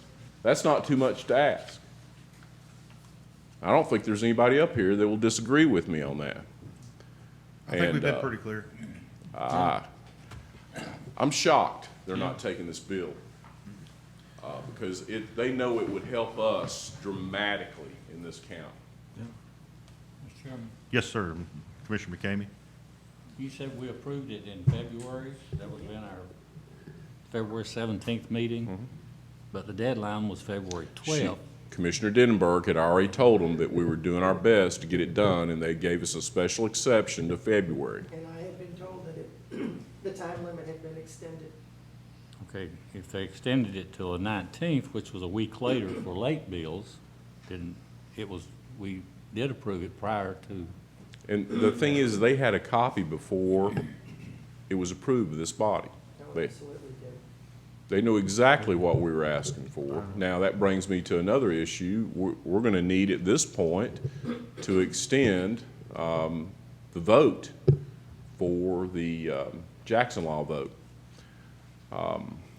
I don't think we've got it scheduled to be April 1. We can't do it now. I wanted to wait and see where we're going to be at on this bill and report that back to commission. The second issue on that is our transcript, our record is not ready. I talked to the court reporter today. We had a cutoff date of just last week for citizen input. So this body needs to extend that to at least the end of May to give us another month to deal with it, May or June. And it's up to you, but we need to address that tonight. What's the pleasure of the body? Move we extend it to the end of May. Second. Have a motion to extend to the end of May for the Jackson Law. May will be fine right now. We'll see. But what I want to do is, as soon as she gets that record complete, this is the court reporter, I'll send it out to all the county commissioners. It's quite lengthy, but please take your time, go through it, read some of these articles. They're very important, very concerning articles. Read them so everybody will be able to make an educated vote when this issue does come for a vote. Thank you, Jay. We had a second by Commissioner Denenberg. Any questions, comments, Commissioner Denenberg? Well, I just wanted to say, I don't know if it's still possible, but there's been a few more pieces that have come to my attention that should be in that report, but I've got some of those. I think you need to, tomorrow, will you we'll call talk me about and it we'll go tomorrow, through sure. it? All right, so we have a motion on the floor to extend to May. What date did you say, Jay? End of May or 30th. May 30th? May Is that okay with you? Is it okay with you, the second? Second. Any other discussions on that motion? All in favor, say aye. Aye. Any opposed? Motion carries. Thank you. Thank you, Jay. Thank you for bringing to our attention. Yeah. Would it be of any use to go ahead and pass this, knowing that we've been told they won't accept it now? The resolution 2002-805? We need to pass it and send it down to see what happens. That's something they could take care of in the omnibus budget. They've got tag-along bills all through that, have nothing to do with the budget. It could be handled if they wanted to handle it. And it's needed for this county. Then I would make a motion to pass Resolution 2002-805 as amended from our original one back in February. I have a motion by Commissioner Meade to approve Resolution 20-02-805 as presented. I thought she might second that. Seconded by Commissioner Denenberg. Any discussion? All in favor, say aye. Aye. Any opposed? Motion carries. Thank you. And I will continue to work on it. Thank you, Commissioner Meade. Appreciate The other thing I had, there was, in old business, there was a thing I brought up that talked about, there was a change in law in January, and it caused, very simply stated, a carry permit holder walking through a park that comes upon an event that's being held by a school, in one law is automatically a felon, and the other law is allowed to walk away as soon as they become knowledgeable, because there's no posting requirement or anything. And that I've discovered there is going to be a bill submitted to make that relatively minor correction, but it's just not good to have the very same act by the same person under the same condition, one of them be a felon and the other one be perfectly okay. And so that is going to be fixed. That's 3917. 1309 will be modified, amended to agree with 3917, 1311, which is the law talking about parks. So parks and schools will agree on the same thing. Thank you, Commissioner Meade. Next, old business. Any old business? Quick question, we're still working on finding a place for convenience center in District 1. That's in process. Okay. New business, any new business? We got a lot of movement out there. Just real quickly, I don't know if you are being inundated with emails on the Asian carp situation, or any of you getting emails on that? Okay. I mean, I'm getting Asian carp once a day, sometimes multiple times a day, handwritten emails. The issue is not affecting us. Asian carp, It's a fish. it's a fish that is. Doesn't pay yes, taxes. Does not pay, yes. It Not preys ever. upon young game fish. Yes, Yes. it does. It's serious. It is an issue, and I guess I'm only bringing it up in a new business if we want to maybe put together a committee and do talk about recommendations, or if we want, we're being lobbied as Anderson County to advocate for certain preventative measures. What's the So, pleasure of the commission? You want to send it to operations? What's the thought? Have a motion to forward this request to operations by Commissioner Meredith, seconded by Commissioner Denenberg. Any other further discussion on that motion? All in favor, say aye. Aye. Any opposed? Motion carries. Thank you for bringing it to our attention, Mayor. Any other new business? Just quickly, Commissioners, I talked to many of you, and I'd like to thank Annette, and Mayor, I'll get you a copy of this, and Kim and Jeff. We're gonna, this is just a draft. This isn't anything official, but I'd like for all the commissioners to take a look at it. It's county commission motions. This is for just 2020 year-to-date. A lot of times I miss stuff, and we got it, basically what the motion is, maker of the motion, seconded, referred to a committee, passed, failed, complete, and then we got notes on the end. This, I hope, will keep us all on the same page and make sure we don't miss any motions that get passed and move forward. Any other new business? I think we need to take a executive break right now and. We do an executive session. The executive session. Everyone, Andy, if you could cut and we'll come back. Let's take a executive session. We're going to executive session.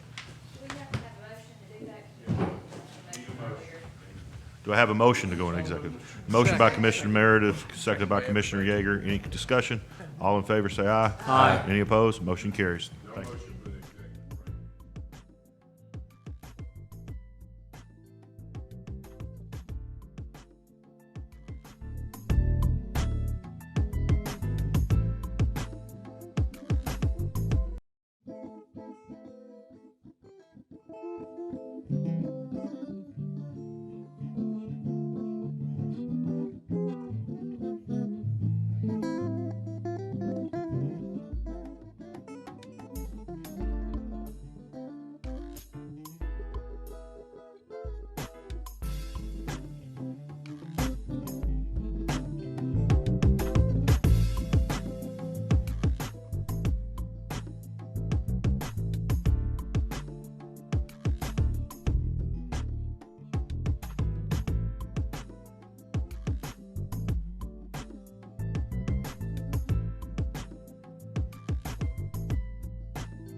too many decades, Tennessee has ranked in the bottom 10 among the least healthy states. But because thousands of people across the state are joining the movement to be more active, eat better, and reduce tobacco use, we are creating a healthier Tennessee. That movement has taken hold here in Anderson County, where a local committee has led a grassroots effort to achieve the Governor's Foundation for Health and Wellness Healthier Tennessee Community Designation. Active Anderson was lucky enough to receive funding from the Healthier Tennessee Communities Initiative. With the support of community programs, we are looking to increase healthy physical activity, better nutrition, including run clubs and competitive track events, gardening, tobacco education, and focusing on prevention of new smokers. This movement doesn't end with the designation. In fact, it's only building.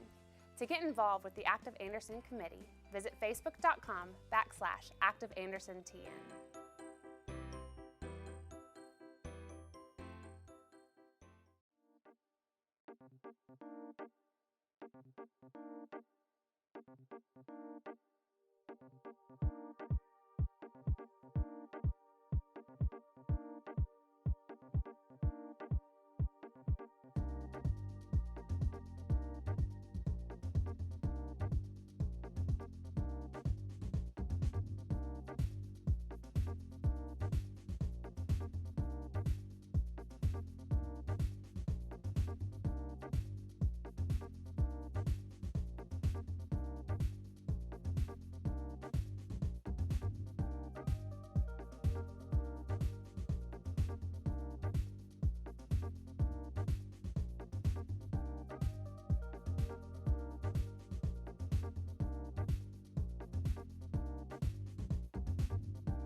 We are ASAP of Anderson.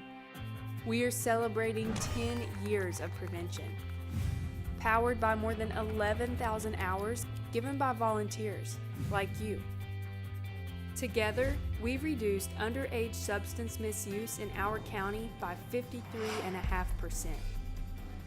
Our brand has changed, but our mission remains the same. Prevention works.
All right, we've already done old business, new business. Any other new business? Seeing no, Mayor Frank, new business. This is something that Brian handed me that we might want to do.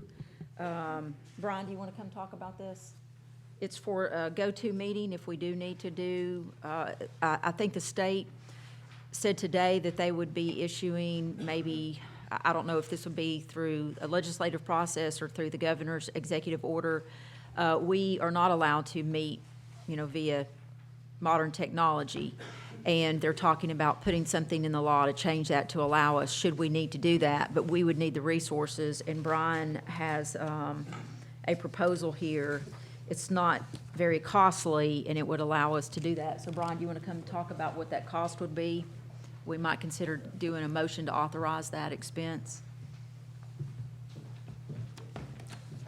During the break, I went down to my office and I received I had been working with Scott at GoToMy, or GoToMeeting. GoToMy is several programs that they do different things for remote work. This quote that he's provided us allows me to put 25 offices, or however we want to look at it. It's 25 seats or licenses. Those are for a year. This is a yearly fee. It's 12 months for the 3,000 total. Allows me to run 25 different meetings if we needed it.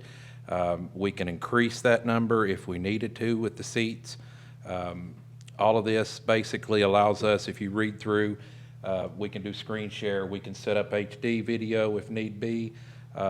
It will allow us at least a footprint to begin this process with having some abilities to work from home, along with having meetings from home or from here in a limited fashion with us meeting as a group and then having other players on the outside coming into us, and vice versa. It can go either way. I've worked with this product personally for years with other companies before I came here. It's a great product. It's well known in the industry, but I recommend we have something to base this on, to have some process in place. I have nothing in place other than I have approximately around 20 remote users that I could put key staff in. I can put department heads or officials, whoever determines that would be by need on that number. But after that, I have no more mechanism from which to bring people in and do things of that nature. So this at least gives me a place to launch from, a launch pad to begin that. Really, I just got that, so I wanted to bring it before you. Thank you, I don't have any Brian. amendments or anything at this point, so. Okay, did you make a motion? Or is that that's something? I was going to say, Brian, could you wipe the board, but you're at the podium, so we're good. Hey, just quickly, the 25 spots, so if we have 16 commissioners, that would be 16 spots. Yes. But you're also talking about using it for maybe department heads. And then I have some of mine as well that I already have licenses for. So what happens if you go over 25? We can increase as needed. You can We what? can increase that total as needed. I've already spoken to the gentleman about it. What he would do is, it's processed, but it's a yearly purchase, and if we extend during that year, they refund the original expense not refund. I don't So wanna it's say it. $10 a head to add? Basically. Is that what I'm But- looking And at? each person we add makes the percentage go up, and we get a better rate. Okay. Of course, as the mayor said, there's no law, we don't have the provision to do it, but you're trying to get preemptive and ahead of the curve if it happens. If it happens, How that's the long only would it reason. take for this to implement if we? As long as I can get the paperwork that they require, I don't see any reason why I can't have this by the end of the day tomorrow. What if we approve it and don't use it? Well, I'd say we should, but if we, we'll have it. That's all I can say. If we Well, don't. Well, if we do approve it, just because we may not have the authority as a legislative body, the department heads could use it. Is that right, Mayor? So that's something to think about. What's the pleasure of and first off, thank you. Go ahead. Yes, sir.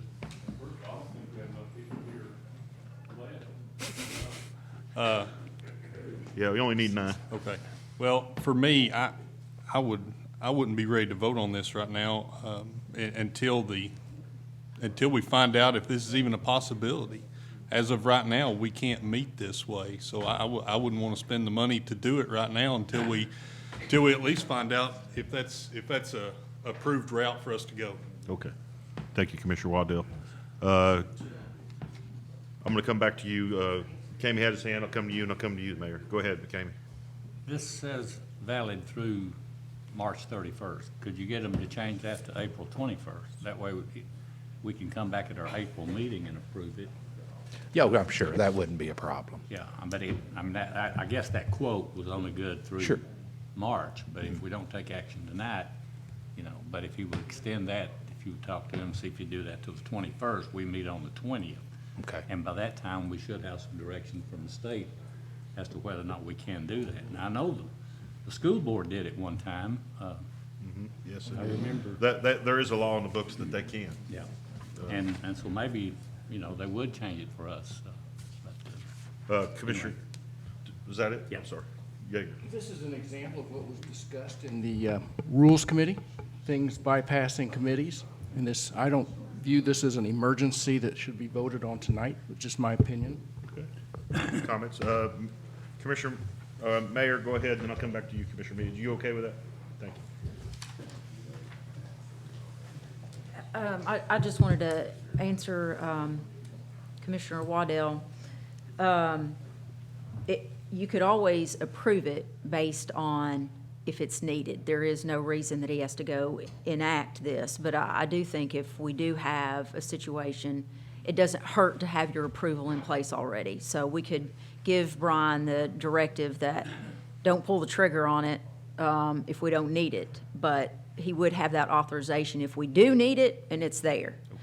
So that might be a good alternative as you consider, so. Thanks, Mayor. Commissioner Mead? I just want to point out that under the governor's emergency powers, all he has to do is write a letter saying we're allowed to do it, and he's authorized to do that, because we already have an emergency, and he can change any law, rule, or regulation of the state of Tennessee. Right. He's that limited. That limited. Thank you, Commissioner Mead. Very limited. Well, I guess the way I look at it, there's two separate issues. One is legislative body, which is going to require the governor or law for us to use this.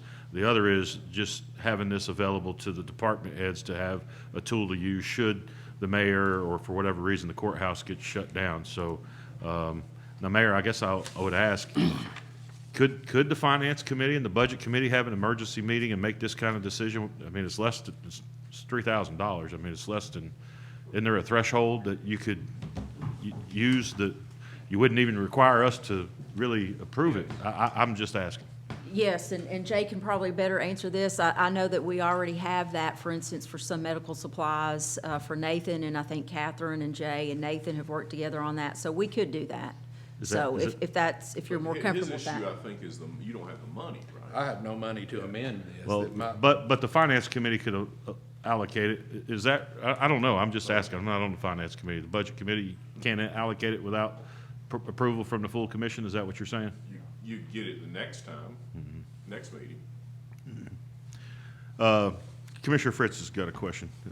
So you can actually vote from home and everything through this? If that's allowed, I can probably make that happen. We don't have that law in place right now, but the letter, I gave a copy that the mayor received from David Connor. Evidently, they're trying to get the General Assembly to introduce a few bills that would allow such a thing. So even on Budget Committee, finance, things like that, you couldn't even vote on the committee then, until Nashville does something? Right, until Nashville does something. The enabling legislation is just not there right now. They did it for the school board a couple of years ago, but it's not there for the county legislative body.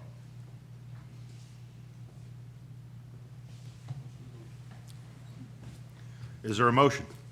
Everybody, did somebody else have a question or comment? No, all I'm saying is, the emergency powers of the governor, he can do basically whatever he wants to when it comes to this kind of thing, and he's done it in the past. He's done things like, say, like during Katrina, he declared an emergency that people coming as refugees that didn't have their prescriptions could still get the drugs from pharmacies, because he overrode the law saying the pharmacists couldn't sell it without a prescription. He can, there's just things like that can be done. This is all stuff I had experience with while I was in the state guard. I got you.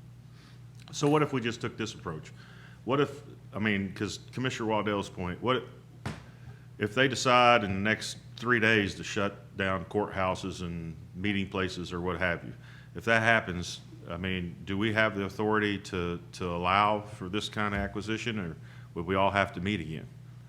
Well, I think what Ron's, Could we, I guess, maybe we can make a motion, if that should happen, if the courthouse has been deemed by the governor in the state of Tennessee to shut down, and make that part of the motion, that this be funded. Is that an option? Yes, I think so, yes. Yeah, I think so. And I think, I mean, I think Brian is being responsive to. Oh, absolutely. We have some commissioners that want us to go ahead and get this in place.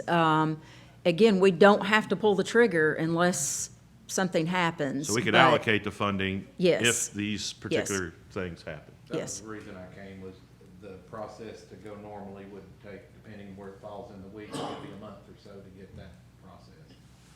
What's the pleasure of the body? I mean, I think it's a good Yeah, discussion. I'll make that motion that, based upon the circumstances being that this is authorized by the state of Tennessee, either by legislation or by directive from the governor, that they be allowed to go ahead as soon as we have that official notification, that they have the authority to spend the $3,000 to initiate this program in order to allow off-site meetings without actually meeting physically. We have a motion. Is there a second? Second. Second. Any discussion on the motion? All, Clarify. I'm sorry, I don't mean to throw a hitch in this. No, go ahead. But we're not gonna be able to vote on this tonight because it's not on the agenda, it's not been through budget committee. That kicks in that 3/4 majority rule, and, you don't have enough sitting here to, if we all voted. So, need 11? mhm. All right. Now, But- but please remember that I copied you with that law. If it came down to it, he can make this emergency, purchase. So if the mayor went with that emergency TCA code you referenced Yes. earlier, she could make that kind of allocation? She could approve it, and then we could come back and move the money next month. But the mayor and Brian have that ability. If they see the fit that they need this. That sounds good. Go ahead and move it that way. Sounds good. All right. I'm sorry. No, I appreciate it. I want to make sure we're doing it right. Good discussion. Anything else? Any other new business? Yeah, absolutely. Just wanted to say, since everybody's staying home and that's a smart thing to do, try to remember to call your favorite local restaurants, local businesses, and if you can't go, maybe call and get a gift card so they'll have the cash flow for the next month or two and then use it when Yeah. everything clears up. Great idea. Great idea. Any other announcements? Seeing no other business before us, we stand adjourned.